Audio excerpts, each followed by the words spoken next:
مسیح یسوع کے نام میں آپ سب بہن بھائی کو سلامتی ہو۔ آج کا ہمارا ٹاپک ہے برکت اور لعنت۔ آئیے ہم خدا کے مقدس کلام کا مطالعہ کرتے ہیں۔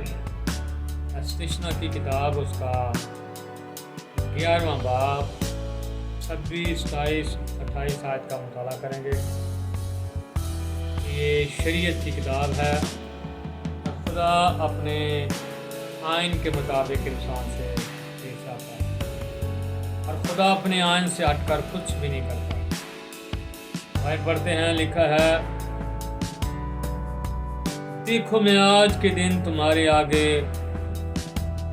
برکت اور لعنت دونوں رکھ دیتا ہوں۔ یاد رکھیے، برکت کا مطلب ہے بڑھنا اور لعنت کا مطلب ہے کم ہونا۔ تو خدا فرماتا ہے، دیکھ میں نے آج کے دن تمہارے آگے برکت اور لعنت دونوں رکھے دیتا ہوں۔ برکت اس حال میں جب تم خداوند اپنے خدا کے حکموں کو جو میں آج کے دن تم کو دیتا ہوں مانو۔ لعنت اس وقت جب تم خداوند اپنے خدا کی فرمانبرداری نہ کرو۔ تو بڑی غور طلب بات ہے۔ کلام فرماتا ہے کہ جب ہم خداوند اپنے خدا کی بات مانتے ہیں، اس کے حکموں کو مانتے ہیں، تو خداوند ہمارا خدا ہمیں برکت دیتا ہے۔ لیکن جب ہم خداوند اپنے خدا کی بات نہیں مانتے، اپنے خدا کی نافرمانی کرتے ہیں، تو وہی خدا پھر لعنت بھی دیتا ہے۔ مثال کے طور پر ایک ہمارا زمینی مالک ہوتا ہے جس کے پاس ہم جاب کرتے ہیں، نوکری کرتے ہیں۔ تو جب ہم اس کے پاس نوکری کے لیے جاتے ہیں تو وہ 1 مہینے کے بعد ہمیں سیلری دیتا ہے۔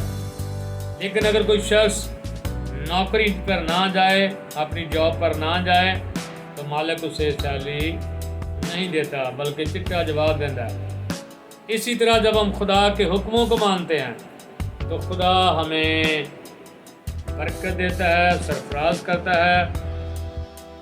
لیکن جب ہم خدا کی بات نہیں مانتے تو یاد رکھیے، وہی خدا پھر ہمیں لعنت بھی دیتا ہے۔ بلکہ اس نے ہمارے آگے برکت اور لعنت رکھی ہے۔ ہم اپنے عمل سے، اپنے رویے سے، اپنے کردار سے برکت یا لعنت کو چنتے ہیں۔ اور آگے بڑھتے ہیں۔ رسولوں کے اعمال کی کتاب اس کا 17 باب اور اس کی 30ویں آیت میں لکھا ہے،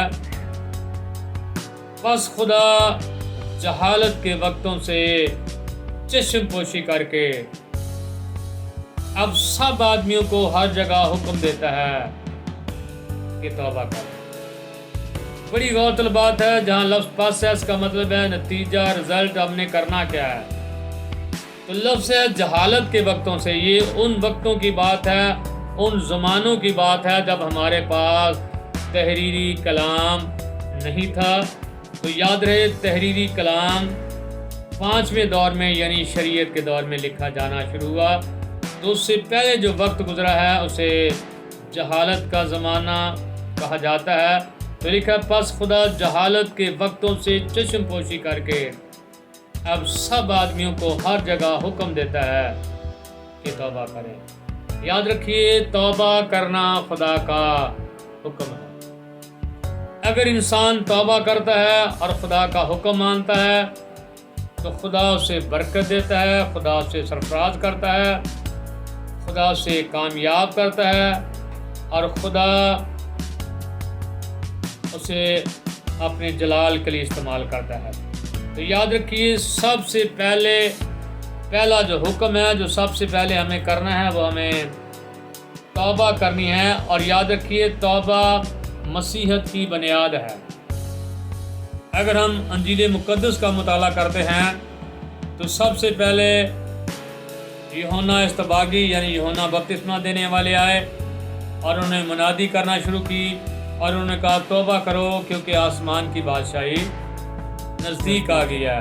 اس کے بعد پھر خدام یسوع بھی آئے، انہوں نے بھی منادی کرنا اور یہی کہنا شروع کیا کہ توبہ کرو کیونکہ آسمان کی بادشاہی نزدیک ہے۔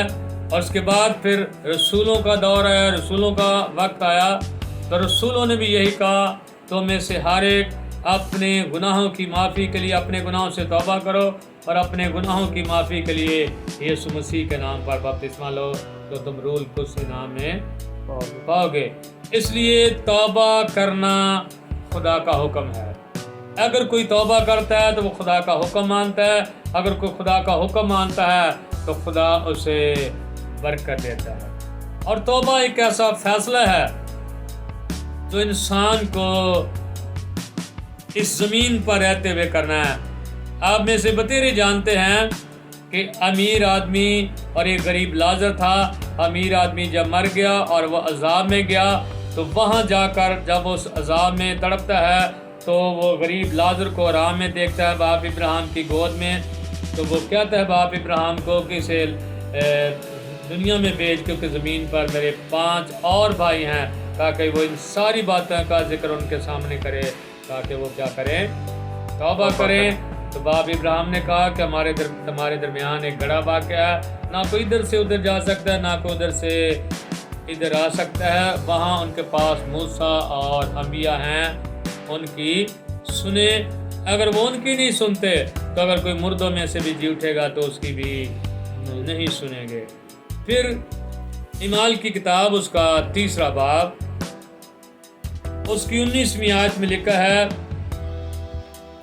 پس توبہ کرو اور رجوع لاؤ تاکہ تمہارے گناہ مٹائے جائیں،